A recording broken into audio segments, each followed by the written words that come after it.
si me acompañan, vamos a abrir nuestras Biblias en el libro de Eclesiastés. Libro de Eclesiastés. Está ahí enseguidita atrás de Proverbios. Salmos, Proverbio, libro de Eclesiastés. Si todos han encontrado el pasaje, vamos a leer el capítulo 1. Hoy vamos a estar compartiendo acerca del versículo 1 y del versículo 2, pero vamos a leer hasta el versículo 3, porque hay algo que quiero sacar del versículo 3 que tiene que ver con la introducción al mensaje. Dice la palabra del Señor, versículo 1, palabras del predicador, hijo de David, rey en Jerusalén. Vanidad de vanidades, dice el predicador. Vanidad de vanidades, todo es vanidad. ¿Qué provecho recibe el hombre de todo trabajo con el que se afana bajo el sol? Hasta ahí nomás. Oramos al Señor y luego meditamos. Señor, te damos muchas gracias que tenemos el enorme privilegio de abrir tu palabra, de poder meditarla con absoluta libertad. Gracias porque en esta mañana hemos entonado cánticos, hemos alabado, adorado tu nombre, tu persona, porque realmente solo tú eres digno de ser alabado, honrado y glorificado. Pero ahora, Señor, humildemente queremos pedirte que tú hables a nuestro corazón. Queremos pedirte que a través de tu palabra tú nos ministres, nos ayudes, nos des entendimiento, iluminación para poder comprenderla, pero sobre todo poder aplicarla. Te lo pedimos esto en el nombre de Jesús. Amén. Muy bien, mis hermanos. Como pueden ver, hoy comenzamos una nueva serie en el libro de Eclesiastés. Hemos terminado el Sermón del Monte y a partir de ahora vamos a empezar esta nueva serie en el libro de Eclesiastés. Y al exponernos nosotros a este libro, rápidamente tendremos la sensación de encontrarnos frente a un rompecabezas para armar, yo diría. A la sensación de encontrarnos frente a un montón de enigmas que están sin resolver, y a medida que nosotros vayamos avanzando en el estudio del libro, lo vamos a ir resolviendo. Esa es un poco la meta. Eclesiastés es uno de los libros más complicados a veces de entender, de aplicar, pero bueno, es un lindo desafío para nosotros poder estudiarlo juntos. Por eso, básicamente, hoy vamos a hacer lo que es la introducción al libro. Todavía no nos vamos a meter de lleno en el libro, sí vamos a estar meditando y vamos a hacer la introducción para sentar las bases, como hacemos cada vez que empezamos con un libro nuevo, a sentar las bases para lo que luego vamos a estar estudiando, ver los conceptos claves y demás. Eclesiastés es un libro que por momento está lleno de aparentes contradicciones, que como dije, la vamos a ir resolviendo a medida que lo estudiemos. Parece que ni bien terminamos de resolver un enigma, aparece otro, y así sucesivamente. Inmediatamente aparece otro. Pero es un libro que para nosotros está lleno de consejos valiosos para la vida cotidiana y nos va a dar una orientación central que a nosotros nos va a motivar a servirlo al Señor y a vivir junto a Dios, sin importar lo que pase en nuestras vidas. Veo que muchas veces el estado de ánimo de las personas varía de acuerdo a las circunstancias. Bueno, el libro de Eclesiastés nos va a enseñar a atravesar la vida junto a Dios.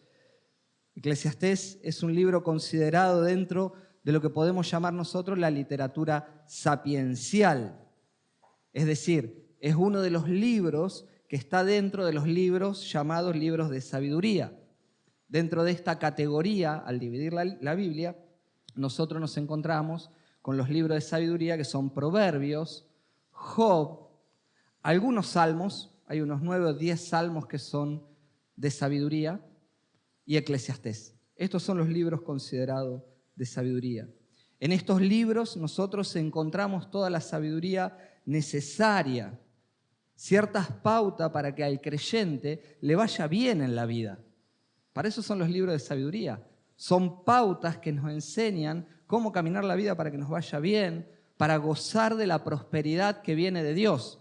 Cuidado con esto, no estoy hablando de la teología de la prosperidad. La prosperidad, escuche bien, que viene de Dios. Eso significa saber disfrutar de todo lo que Dios nos da. El concepto de prosperidad bíblico es ser ayudados por Dios en el camino. No significa que Dios nos va a dar todo lo que queremos. Cuidado con esto. Bueno, los libros de sabiduría nos enseñan acerca de esto, ya sea proverbios y demás. Para eso son los libros de sabiduría.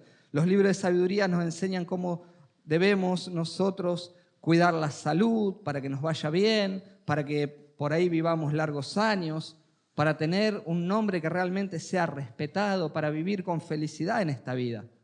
Básicamente los libros de sabiduría enseñan que el triunfo se obtiene siempre confiando y obedeciendo a Dios, trabajando con diligencia, haciendo justicia, amando al prójimo.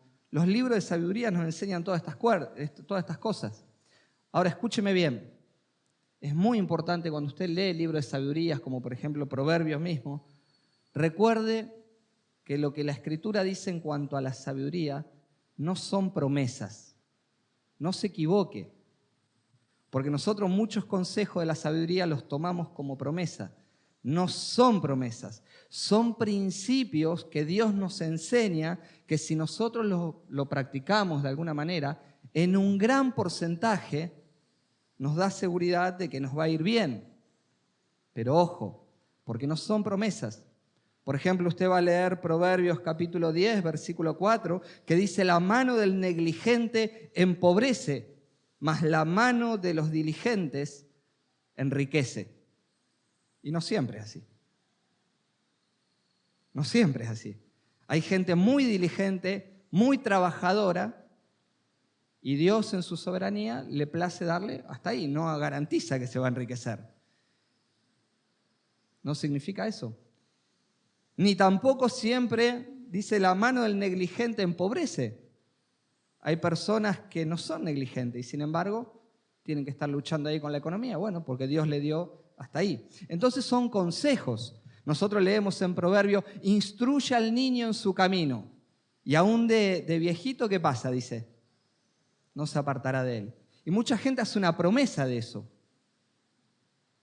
Pero la Biblia no dice eso. Es un consejo que si nosotros invertimos tiempo en ese niño y lo educamos en el Señor, en la piedad, si nuestro discurso es congruente con nuestra manera de vivir, hay una gran posibilidad que todo eso que hemos depositado en el corazón del niño, un día Dios lo utilice para salvarlo. Pero la salvación es del Señor. Entonces no es una garantía segura, no es una promesa. Pero hay un gran porcentaje de que si lo practicamos, estos consejos, hay un gran porcentaje de que nos va a ir bien. Entonces, al abordar este libro también, tenemos que entender que es un libro de sabiduría y que está bajo este paraguas a la hora de interpretarlo. El bosquejo simple de este libro, para los que toman nota, ustedes van a encontrar que de acuerdo a diferentes eruditos, intérpretes, Biblia de estudios, pueden el libro dividirlo, el libro en forma general, hacer un gran bosquejo. Algunos varían en sus opiniones. Yo básicamente dividí el libro en 3 partes. La primera parte es el estudio de la vida, del capítulo 1 al capítulo 6, versículo 12. El autor hace un estudio de la vida. Capítulo 1 al capítulo 6, versículo 12. La segunda cosa que hace el autor es la evaluación y la conclusión que él saca de la vida, entre el capítulo 7 hasta el capítulo 12, versículo 8. Y la tercera cosa que hace el autor es el consejo para la vida. Capítulo 12, versículo 9, hasta el final, hasta el versículo 14. Entonces dividí el libro en 3 partes. El estudio de la vida, la evaluación y la conclusión que saca sobre la vida y el consejo que el autor da para la vida. Bueno, todos estos puntos se van a ir dividiendo en distintos puntos a medida que vayamos avanzando y predicando domingo tras domingo. Así que si no quiere perder ningún punto, no puede faltar. No les voy a dar todos los puntos que vamos a predicar. Tiene que venir. Bueno, entonces comenzando un poquito con la introducción, el primer enigma ya de arranque, el primer enigma que nos presenta el libro de arranque es ¿quién es el autor? ¿Quién es el autor de este libro? Porque rápidamente nosotros en la mente tenemos Salomón, ¿no? Es lo primero que pensamos. Y al igual que Proverbios y muchos libros proféticos, de alguna manera Eclesiastés identifica a su autor. pero no lo hace de una manera sencilla y directa, sino que lo hace a través de una especie de adivinanza. Hay que estudiar y deducir. Porque, por ejemplo, nosotros abrimos el libro de Isaías y sabemos que es Isaías, ¿o no? En Proverbios dice que Salomón lo escribió, pero Eclesiastés no dice el nombre de Salomón. Comienza diciendo versículo 1, vamos de vuelta ahí. Palabras del predicador, hijo de David, rey en Jerusalén. Él se presenta como el predicador, no pone su firma con nombre. Ahora bien, en ninguna parte de Eclesiastés hallamos, como decía, el nombre de este autor. Siempre se le va a dar el mismo título. A medida que avancemos con la lectura, usted va a ver que dice el predicador. No obstante, versículo 1 ya nos proporciona una pista de cuál es su identidad. Él dice que fue hijo de David y que fue rey en Jerusalén. Lógicamente, nosotros rápido llegamos a la conclusión que el predicador es Salomón, rápidamente. Sin embargo, algunos teólogos mayormente liberales cuestionan este argumento. Ellos dicen que no es seguro que sea Salomón. ¿Y por qué dicen esto? Porque el texto no lo dice con claridad, no está poniendo el nombre de Salomón, simplemente dice que fue rey sobre Jerusalén. Ellos sostienen, este tipo de pensamientos sostienen que la Biblia, al decir hijo de David, también puede significar nieto de David, o tataranieto de David, o descendiente de David. Y esto es algo que es verdad. No necesariamente siempre que nosotros leemos hijo de David, está diciendo que es un hijo directo. Es una forma de la literatura hebrea donde muchas veces se puede estar refiriendo a la descendencia de David. Entonces, para estas personas, el predicador puede ser cualquier descendiente de David. Argumentan algunas cositas más sin fundamento para mi gusto, pero bueno, este es el punto central. Perdón.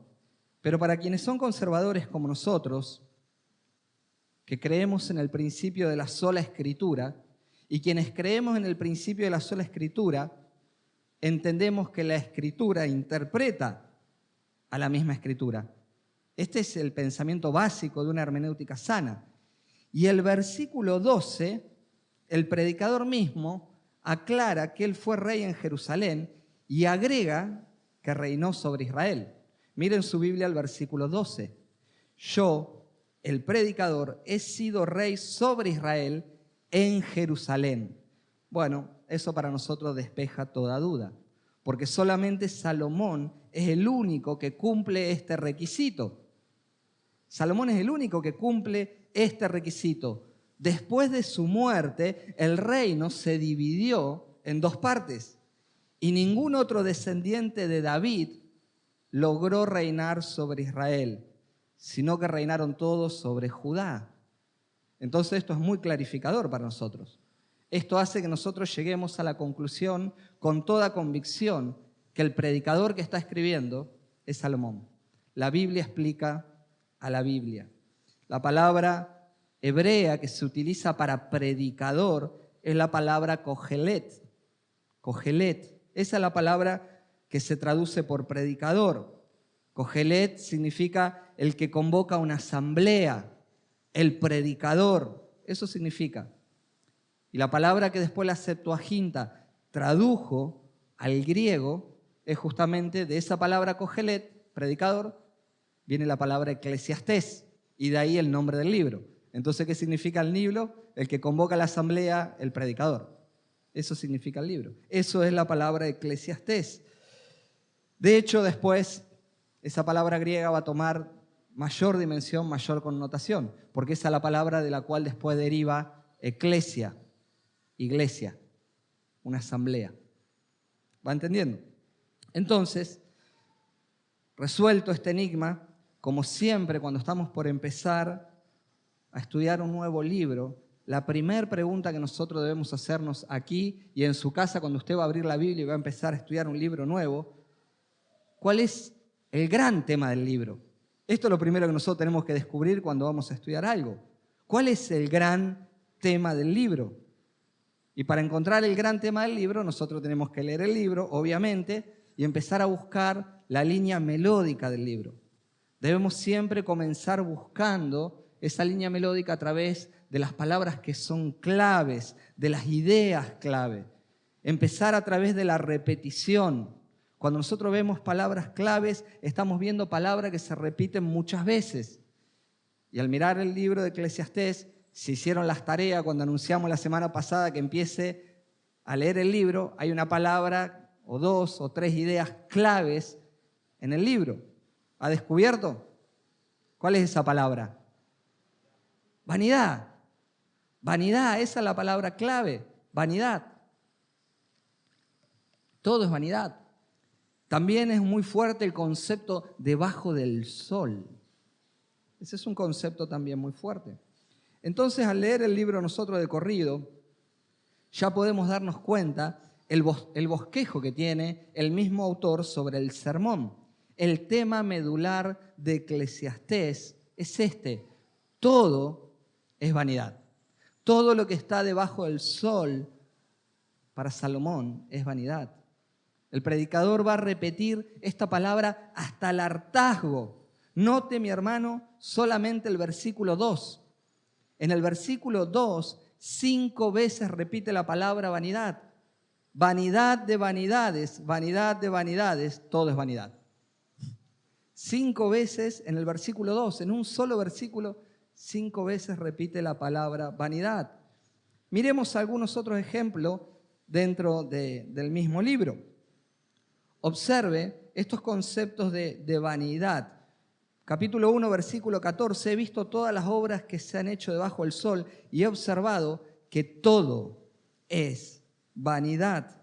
Capítulo 2, mira el versículo 1. Entonces me dije, ven ahora, te probaré con el placer, diviértete. Y resulta que también esto era vanidad. Capítulo 2, versículo 11, con manos habían hecho y el trabajo en que me había empeñado, y resultó que todo era vanidad. El versículo 17 termina diciendo, pues todo es vanidad. El versículo 19 termina diciendo que todo bajo el sol es vanidad. Y así puedo seguir leyendo hasta el final del libro. Hermanos, solamente una cosa piensa en esto. Del capítulo 1 al capítulo 9, 33 veces repite la palabra vanidad. Y después del capítulo 9 sigue. Creo que en todo el libro, si no conté mal, 38, 39 veces lo dice. Pero solamente al llegar al capítulo 9 ya mencionó la vanidad 39 veces. Y el concepto debajo del sol o debajo del cielo, que es la misma idea, igual. Haga esa tarea para la semana próxima. Empieza a marcar en su Biblia y cuente cuántas veces dice vanidad o el concepto debajo del sol, debajo del cielo. Porque esto es algo que él va a repetir permanentemente. El autor usará esta repetición para mostrar que la vida es un sinsentido. Y sabe, mire, acompáñeme en su Biblia al capítulo 12, al versículo 8, para cerrar esta idea de la línea melódica. Mire por un poquito. Capítulo 12, versículo 8 dice, vanidad de vanidades, dice el predicador, todo es vanidad. ¿Cómo empezó el capítulo 1? Todo es vanidad. ¿Cómo llegamos al final, al capítulo 12? Todo es vanidad. Entonces podemos llegar a la conclusión, me parece, que este hombre nos quiere hablar acerca de que debajo del sol todo es vanidad. Todo es vacío, ¿no? Interesante. La palabra justamente vanidad, la palabra hebrea que se traduce por vanidad, es la palabra Jebel. Jebel. El concepto de Jebel es vapor, aliento, aire. Esa es un poco la idea, ¿no? Vapor, un aliento, nada más. Y lo que el autor trata de hacer es reflejar de alguna manera la transitoriedad de la vida. En el sentido más amplio, para este hombre la vida parece no tener ningún sentido. Parece que la vida no va a ninguna parte. Esa es la idea de este hombre, lo que nos quiere transmitir. Distintos traductores han empleado otros términos también para traducir vanidad. Han usado la palabra futilidad, esterilidad, falta de dirección, vaciedad. La palabra cogelet se puede traducir de todas estas maneras. Desde este punto de vista, Salomón trata de mostrarnos que la vida del hombre sin Dios carece de sentido. Este es el punto. La repetición, vanidad de vanidades, es la manera hebrea que tiene Salomón de mostrar la fuerza de la futilidad de todas las cosas. Esa repetición constante es una manera de mostrarnos y de darle énfasis al sinsentido. El escritor no omite ninguna etapa de la vida, porque él dice, vanidad de vanidades, todo es vanidad. Para este hombre, vivir en la tierra sin Dios es inútil. Por eso decía, ¿no? Es la manera hebrea de aumentar el énfasis. Eclesiastés es un libro, incluso que para muchos comentaristas, podríamos decir, si lo han leído también ustedes, es un clásico del pesimismo, ¿no? Es un clásico del pesimismo, de la depresión, de la angustia. Un clásico que podríamos leerlo tranquilamente en cualquier libro de las tragedias griegas. Un hombre que ve todas las cosas con un cierto grado de oscuridad. Y de algún modo, tiene razón. Sin embargo, yo no creo que sea tan así. No creo que este hombre nos está tratando de enseñar solamente eso. Hay más. Yo adhiero más bien a la idea de los eruditos que piensan que Salomón escribe desde su experiencia de haber estado sumamente confundido, sumamente mal, sumamente olvidado, olvidando a Dios. Perdón. Pero ya no está así.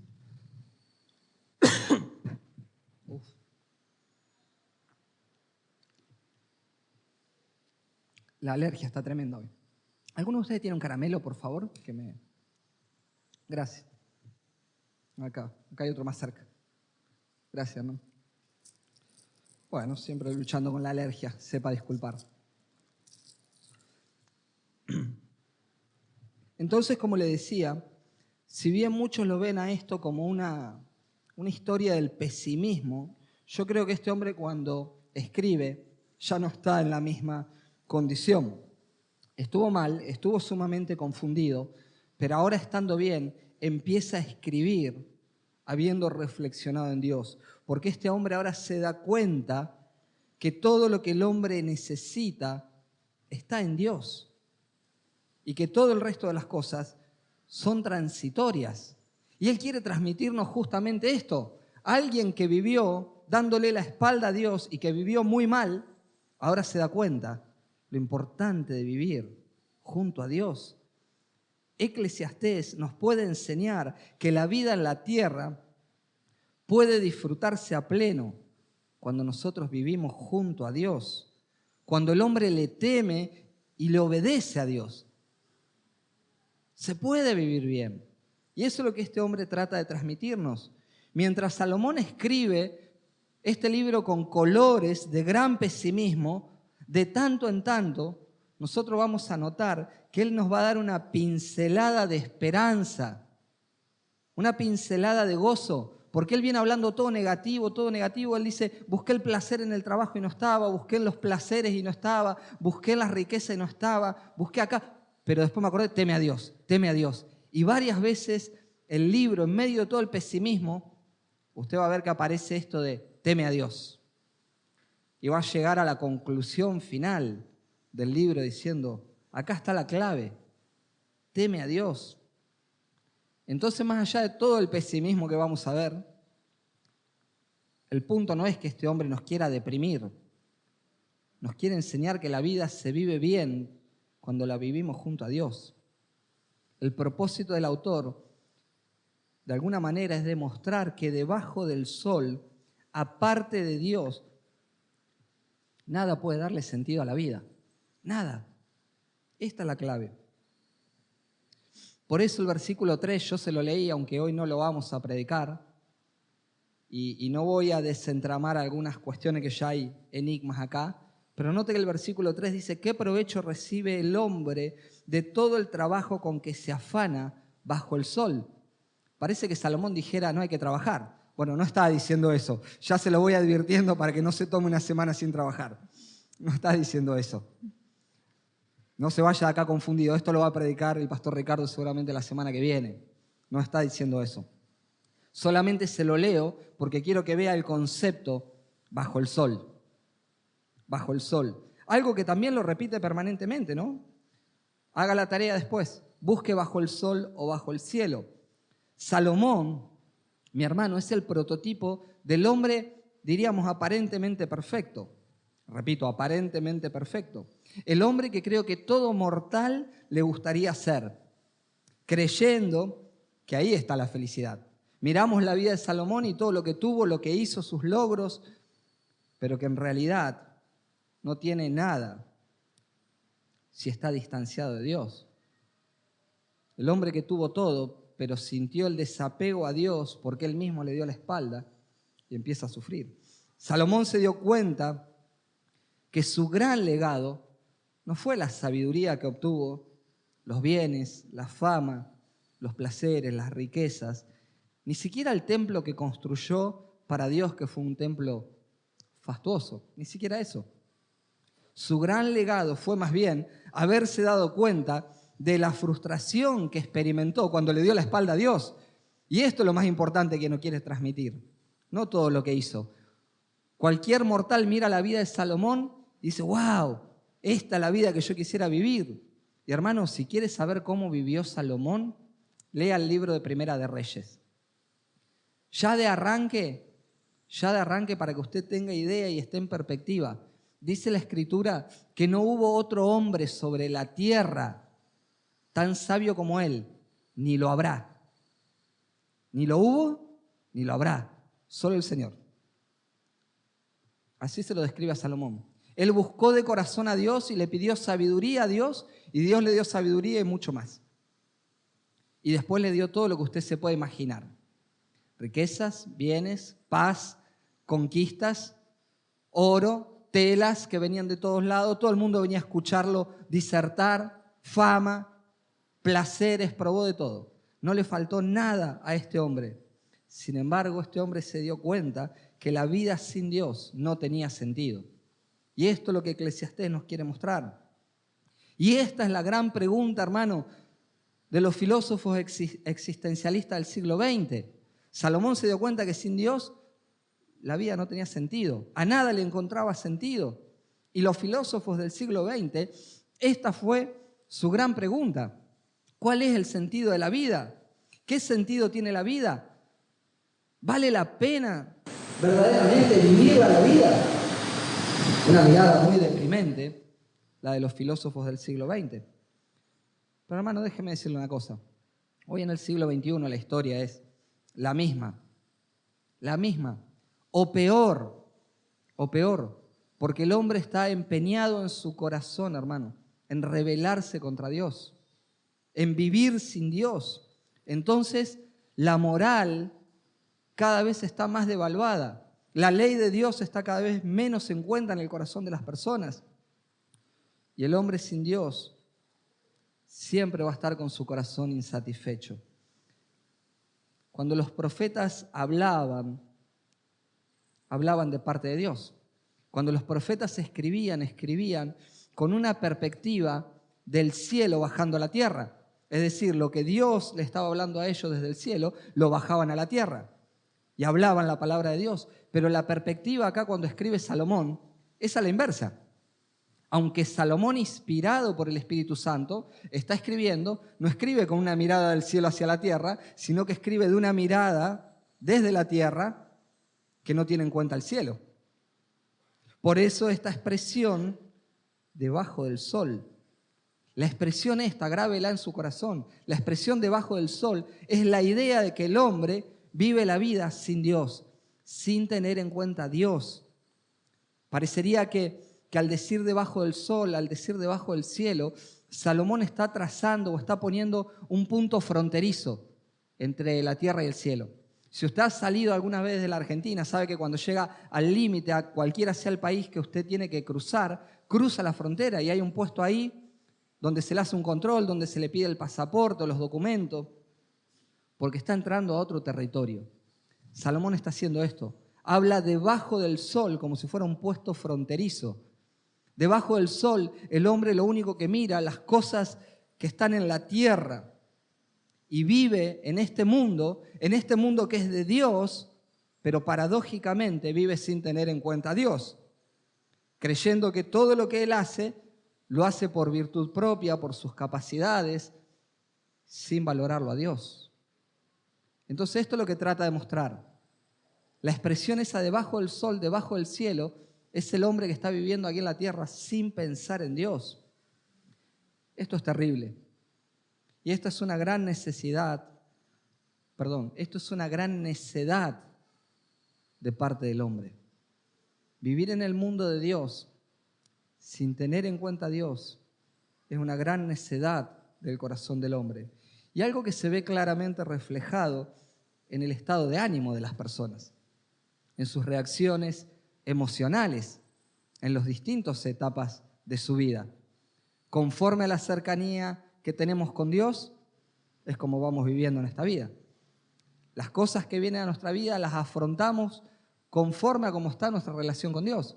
Y son nuestras emociones, son nuestras reacciones, son nuestros estados de ánimo muchas veces lo que muestra si tenemos o no en cuenta a Dios. El hombre debajo del sol, el hombre sin Dios, vive de una forma secular, vive de una forma mundanal, que solo es cuestión de tiempo para que afloren en él las peores de las frustraciones. El hombre busca, y es cuestión de tiempo. La frustración siempre aparece. Salomón buscó las riquezas y no encontró. Buscó los placeres y no encontró. Buscó en el trabajo y no encontró. Buscó la sabiduría y no encontró. Es cuestión de tiempo. La frustración del corazón cuando no está Dios siempre aparece. Los seres humanos, mis hermanos, viven afanados en esta tierra. Viven en un mundo que es sumamente veloz, donde parecería que todo es ya, donde no hay tiempo para nada. Vivimos en el siglo nosotros de las comunicaciones, ¿o no? Tenemos WhatsApp, tenemos Facebook, tenemos Instagram, tenemos Twitter, tenemos Telegram, qué sé yo cuántas cosas tenemos. Tenemos todo tipo de comunicación. El teléfono sirve de todo, menos como teléfono. ¿Cuántas veces llama usted a alguien por teléfono? ¿No? Sirve de todo, menos de teléfono. Y qué paradójico, ¿no? Que en el siglo de las comunicaciones resulta que estamos más incomunicados que nunca. ¿O no? Es suficiente salir aquí en Rosario por la avenida Pellegrini, que están todas las parrillas, los bares, los restaurantes, y mire nomás desde afuera y va a ver que en la mesa están sentados y están todos con el teléfono. Porque si están cara a cara y no dialogan. Y si vamos más chicos, a veces nos pasa también en nuestro hogar. Podemos estar sentados en la mesa y están todos con el teléfono. El siglo de las comunicaciones. Estamos más incomunicados que nunca. Y es interesante porque vivimos en un mundo tan veloz. Y en un mundo tan veloz, el hombre ha perdido de la capacidad de frenar, de meditar y de pensar en Dios. Ha perdido esa capacidad. Las personas viven proyectándose en tener más, en hacer más, en producir más, en conquistar más, en ser más famosa, más conocida. Tanto que de vuelta, están tan afanados que no tienen tiempo para Dios, para pensar en Él. Salomón es el hombre que tuvo todo lo que cualquier mortal quisiera tener. Y él de su boca declara, todo es vanidad. Todo lo que está debajo del sol es vanidad. Salomón dice, todo es humo. ¿Se acuerda lo que dijimos? La palabra vanidad, ¿qué es? Vaciedad, humo, neblina. El hombre que tuvo todo, dice todo, aunque tuve todo lo que quería y probé de todo, todo termina siendo humo cuando no está Dios. Es como la neblina en la ruta, mi hermano. Aquellos que han salido a la ruta saben que cuando hay neblina está prohibido circular con las luces altas prendidas, porque las luces altas hacen una especie de reflejo, hacen tipo un espejo. Pero si usted se baja y empieza a caminar por la ruta o por el campo, donde está neblina, y quiere agarrarla con la mano, la neblina, si quiere atraparla de alguna manera, embolsarla, ponerla en un frasco, imposible. Es como un humo. Imposible. Se da cuenta que no hay ningún espejo. Yo me acuerdo hace 30 años atrás, o por ahí, teníamos servicio de catering y salón de fiesta. Y cuando se ponía el humo en la pista de los casamientos para el vals y esas cosas, y se hacían algunos efectos con las luces y se formaban a través del láser formas, personas, animalitos. Me acuerdo que los niños corrían y querían atraparlo. Tengo esa imagen grabada en mi mente. Y no agarraban nada. Así es la vida del hombre, hermano. Todo lo que el hombre conquista, la fama, la riqueza, humo. A la luz de la eternidad es humo. A veces las personas se jactan, no, pero tengo esta cuenta bancaria, tengo este vehículo, tengo esta casa, tengo esto, tengo una familia aparentemente perfecta, tengo. No tenés nada. Todos los logros del hombre a la luz de la eternidad son nada. Es un espejismo que cuando lo querés agarrar se te fue de las manos. Por eso Salomón se da cuenta de esto. Y dice, el hombre no necesita todo esto, el hombre necesita a Dios. Y no estoy diciendo que muchas de estas cosas son malas. Lo que estoy diciendo, no podemos poner el corazón en esas cosas. ¿Se da cuenta? Pero así vivimos. Tenemos un celular que no terminamos de pagar y ya estamos pensando en comprar en otro. Pues esto es una locura. Lo terminaste de pagar, no, pero ya está pensando en el otro. Y a veces, hermano, hasta somos tan campeones que hasta queremos autoengañarnos, ¿no? Porque decimos, el teléfono está un poco cargado, se me tilda, no anda bien, ya no estamos dando manija que tenemos que cambiarlo. Y vos decías, ya, vacía un poco la memoria y va a ver que tu teléfono anda. Se ríen, hermano, pero saben que es así. Nuestro corazón es así. Ay, si tuviera una bicicleta para ir a la iglesia no tendría que esperar el colectivo. Y cuando tenés la bicicleta, si tuviera una moto ya no pedalearía. Y no terminaste de pagar la moto, pero si tuviera un auto no me mojaría, no me daría el sol, no tendría que usar gorrito para ir a la iglesia. Y ya está. Y así no podemos parar, hermano. Siempre estamos tratando de producir, de hacer. Y Salomón dice, tranquilo, todo es vanidad. ¿Está mal? No está mal. Pero no enloquezcas, porque a veces ese ritmo te lleva a lo más importante, a olvidarte de Dios, a disfrutar de lo que Dios está haciendo, de lo que Dios te está dando. Y así nos pasamos la vida, mi hermano. Así nos pasamos la vida. Porque la verdadera y única satisfacción se encuentra en Dios. Así se pasa nuestra vida. Pero la verdadera y única satisfacción se encuentra en Dios. El apóstol Juan nos da un consejo importante. En su primera carta, en el capítulo 2, él nos advierte, dice, no amen al mundo ni las cosas que están en el mundo. Si alguno ama al mundo, el amor del Padre no está en él. Porque todo el que ama al mundo, la pasión de la carne, la pasión de los ojos y la arrogancia de la vida, no proviene del Padre, sino del mundo. Juan está diciendo, no pongan su corazón en el mundo, porque el mundo está lleno de pasiones. Sus ojos se van detrás de cosas que lo único que son muchas veces es vanidad, es humo. Todos esos logros que está alcanzando se disipan en el tiempo. Y agrega Juan, el mundo pasa. Escuche esto, el mundo pasa. Todo lo que conquistaste va a pasar. Y sus pasiones, esas pasiones que te controlan, también van a pasar. Pero el que hace la voluntad de Dios, dice, permanece para siempre. Y este es el gran punto. Nosotros muchas veces le hemos entregado el corazón y la vida a cosas que se van a ir. A cosas que se van a ir. Cuando deberíamos estar pensando en Dios. No permitamos, hermano, que el sistema vertiginoso de este mundo llegue a engañarnos a nosotros de tal manera que vivamos la vida debajo del sol como si no tuviéramos Dios. Porque vivimos la vida a veces como si no tuviéramos Dios. Decimos, sí, yo soy creyente, canto, tengo una Biblia, voy acá, voy allá, pero podemos estar viviendo la vida sin Dios, sin tiempo para Él. Y ya para terminar, mis hermanos, porque esto es solo la introducción, pero no quiero que nos vayamos de acá sin hacer una aplicación para nuestras vidas. Meditando en esto y pensando en el Señor, ¿no?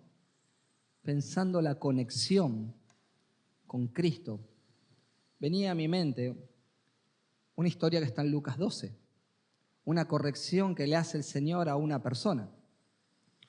En Lucas 12 aparece un personaje enojado con su hermano y viene a reclamarle a Jesús diciendo: dile a mi hermano que parta la herencia conmigo. Y el Señor lo reprende, ¿no? Le dice: ¿quién me puso a mí por juez de estas cosas? Yo no vine para esto. Esta es la idea, ¿no?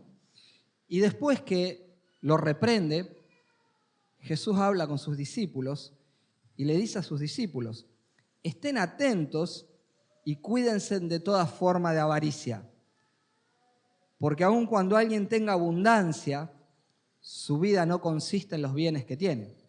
Esto dice Jesús. Cuídense, estén atentos de toda forma de avaricia. Note eso, ¿no? De toda forma de avaricia. Pueden ser múltiples. Porque todo lo que ustedes tienen, los bienes del hombre, bueno, en esto no consiste la vida. La vida consiste en otra cosa. Y sigue hablando Jesús y empieza a contarle una parábola que dice que había un hombre rico que no sabía qué hacer con tantas riquezas. Entonces dijo: ya sé lo que haré. Voy a derribar mi granero y lo voy a extender y lo voy a agrandar y voy a acumular ahí. Y después le dirá a mi alma: alma, tiene muchos bienes depositados para mucho tiempo. Ahora descansa, come, bebe, diviértete. Esa es la parábola, ¿no? E inmediatamente dice Jesús: pero Dios le dijo: necio, necio. Escuche el calificativo. Esta misma noche vienen a reclamarte tu alma. Y ahora, todo lo que has provisto, ¿de quién será? Cuando empecemos con el libro de Eclesiastés, va a decir algo parecido él. Más adelante vamos a leer algo muy parecido. ¿Pero por qué vino esto inmediatamente a mi mente? Porque, hermanos, nosotros debemos cuidar como creyentes nuestra forma de pensar. De toda avaricia, de toda codicia, y toda nuestra forma de pensar debe ser cuidada.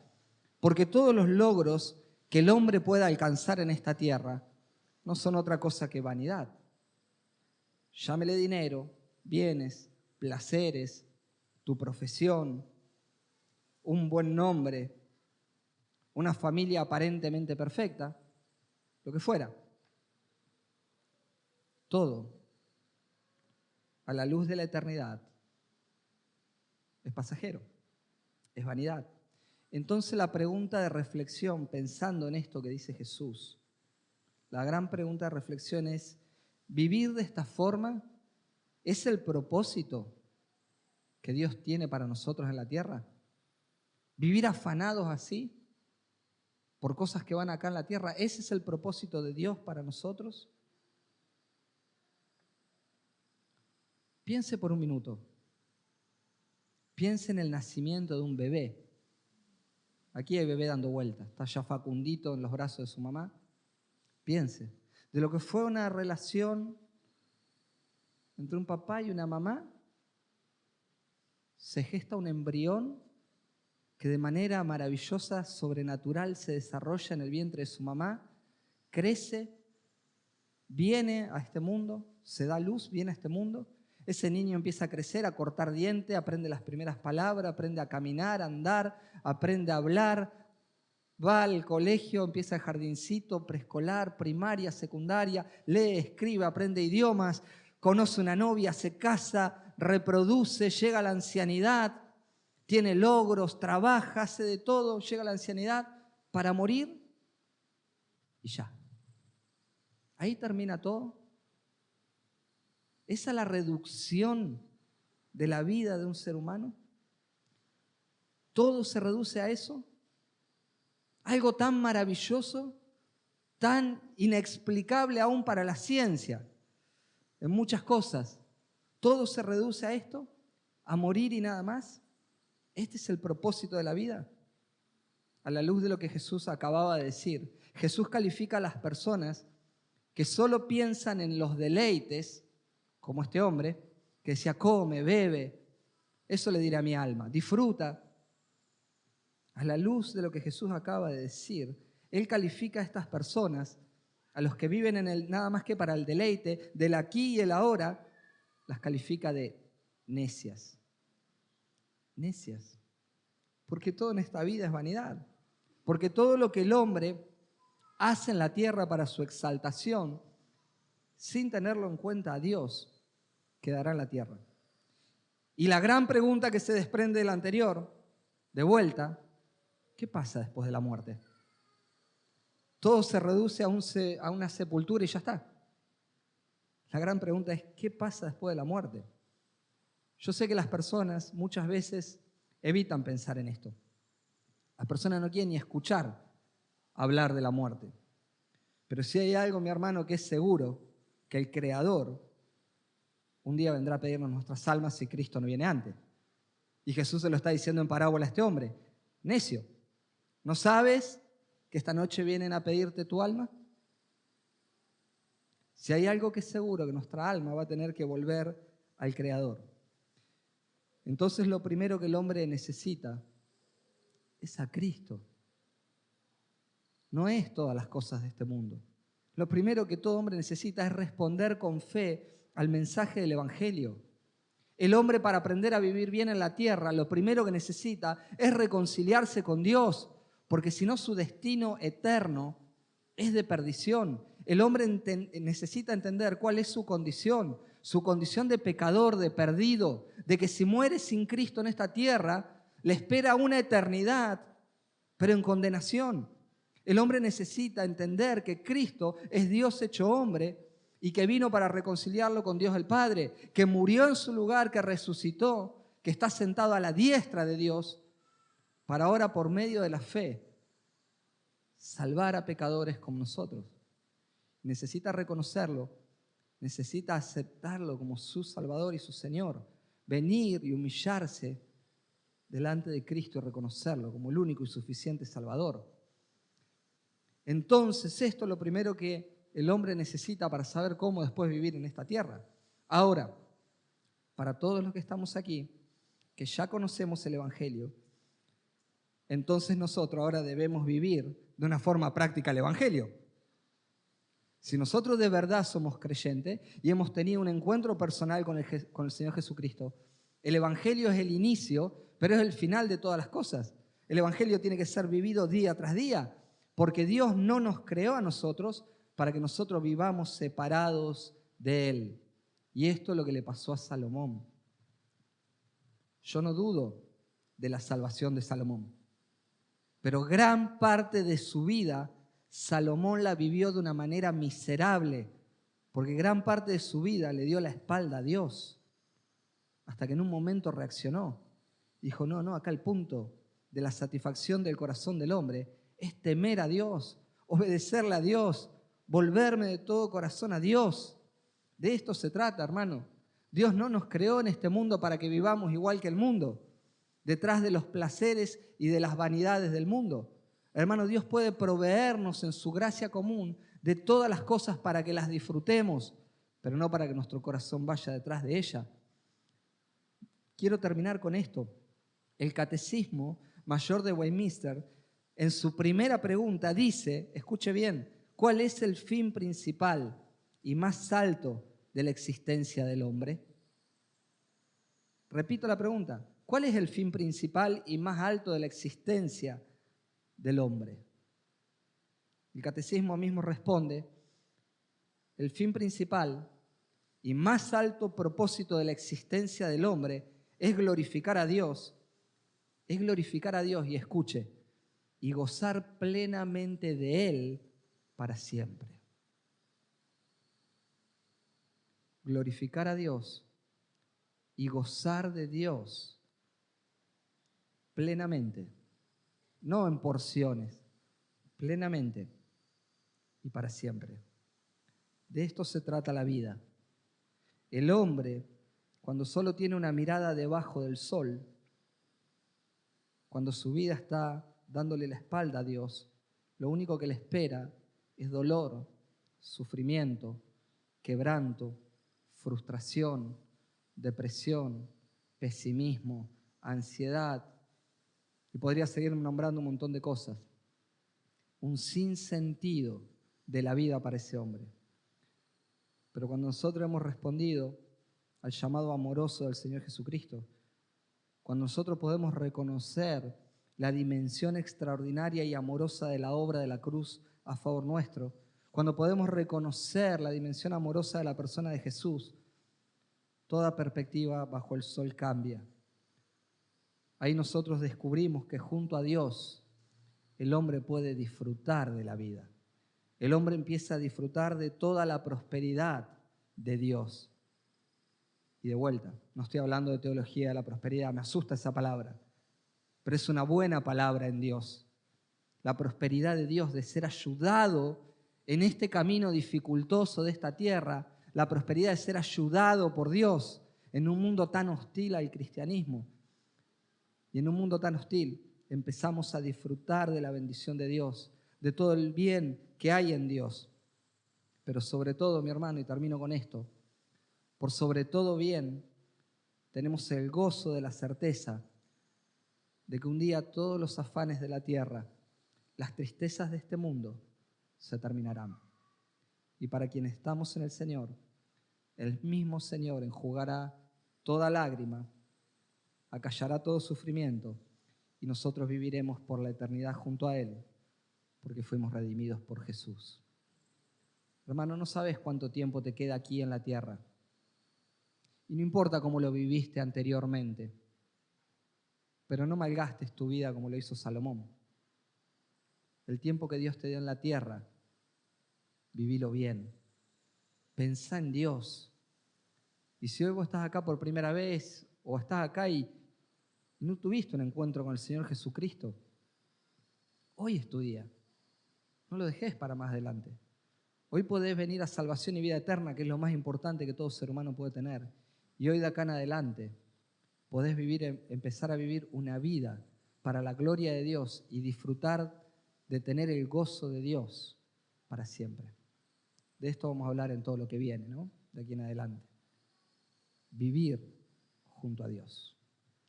Señor, te damos gracias porque tus misericordias nunca se han cortado para con tus hijos, para con tu pueblo. Gracias, Señor, porque más de una vez te hemos dado la espalda.